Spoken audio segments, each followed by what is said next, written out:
Well, it's Joshua Vergara from Android Authority. What's going on, everybody? And Darcy and I are here in Beijing, China for the launch of the brand new Oppo R7.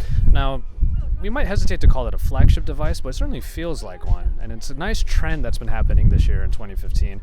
Phones that may not necessarily hit the high mark in, like, let's say, the Snapdragons of the world and whatnot, but still provide really great performance. And in the little testing that we've had with the R7 and the R7 Plus, mind you, we really do think that this might be a pretty good contender for a great, affordable mid-range device.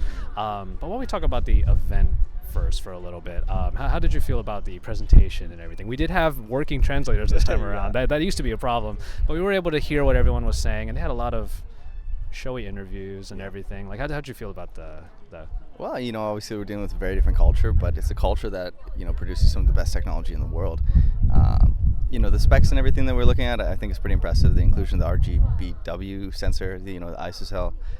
From my experience testing it, the photos that it took were really fast and were really, really bright, punchy colors. Nice, yeah. But the thing is, we're also dealing with an AMOLED screen on these phones, which I think was a very nice touch.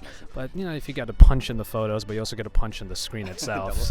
Double punch. You're going to get a pretty good looking photo, and that's what we kind of saw on there. Other specifications, the R7 Plus has the same specs mostly, but there are a couple of main additions on it. And what were those? It has the laser, sort of similar to what LG is doing. So it's going to have that. It's also going to have a fingerprint sensor, a nice 4100 milliamp battery with rapid charging, the VOOC, and it's 6-inch. So 1080p panel also as well with the Snapdragon 615, 3 gigs of RAM. The price point is pretty aggressive too. It's going to be around $430 US. So. The R7 Plus, though, we'll go ahead and address this right now. You probably saw our first look videos already, and you saw the R7 Plus. It looks kind of familiar, don't you think? It does. It's like if you basically made it an iPhone 6 Plus and a Huawei Mate 7. Yeah, it's like it's like the two phones kind of like had a love child of sorts, Like the fingerprint sensor on the back, if it's anything like the one that's on the Mate 7, it's going to be a very nice performer. Just put your finger on there and really just sort of comes up really nice. Oppo had a pretty good one in the N3, and but the thing is, it's not a button on the back, so that might be just one little setback on there. But for the most part, if it's anything like the Mate 7 fingerprint reader, not scanner but reader, then I think it'll work really well. The technology behind that's pretty mature at this point, so I'm sure it'll be excellent. Yeah. I mean, for me, the R7 Plus, definitely the more beautiful of the two. I really love that. The bezel to display or body size ratio is really aggressive. I think it's probably going to be in the high 70s, so definitely up there.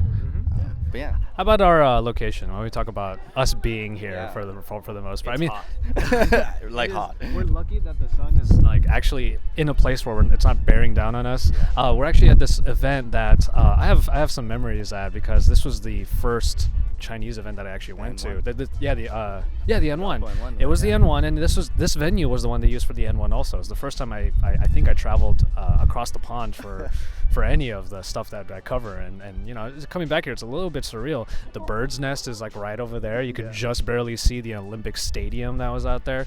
Man, it's just it's really nice. They did a fantastic job. I mean, to organize events like this, what it takes in terms of the amount of investment of energy and of people and logistics. I mean, what they've done in there, it looks like kind of like a royal gala, and they have all the panning booms and speakers, and they have the smoke kind of cascading and glowing, and I mean, it really looks pretty impressive stuff, actually. Yeah. And they even have someone like a beautiful presenter, famous in China. Yeah, exactly. Yeah, the host, right? Television personality. Yeah, exactly. She was interviewing all of the people, and it's obviously we're dealing with an event that is supposed to commemorate the 10 years that Oppo's been around, and it was a lot of what's the term that I could use here? Nostalgic kind of.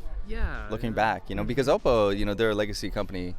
Based out of California, Oppo Digital. They produce best-in-class Blu-ray players, DACs. They just produce fantastic audio equipment and audio products. So a lot of that legacy technology goes into their products today. So it was just kind of a look back, at their first little MP3 player 10 years ago.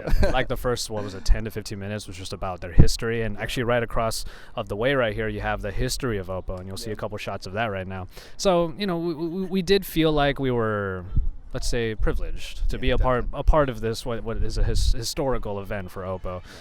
But really, of course, the focus is the two phones, and they look like they're working pretty well thus far. Even if the software is going to be updated, even if this isn't necessarily final, we do like what we see so far. Absolutely, yeah. And we are also hearing a little bit of murmurings around the Find 9. So unfortunately, we can't really divulge anything around that, but it sounds like it'll be a pretty exciting device. Yeah, we're always like sort of probing. Every second that we have available is like, well, what about that next one? Yeah. I know. Well, it's what we do. We want to dig deep for the people and deliver the very best. All right. Well, coming to you from I don't even know what the name of this place is. Yeah, coming you from the Oppo event here in Beijing, China, just a stone's throw away from the Bird's Nest, the Olympic Village here in Beijing, China.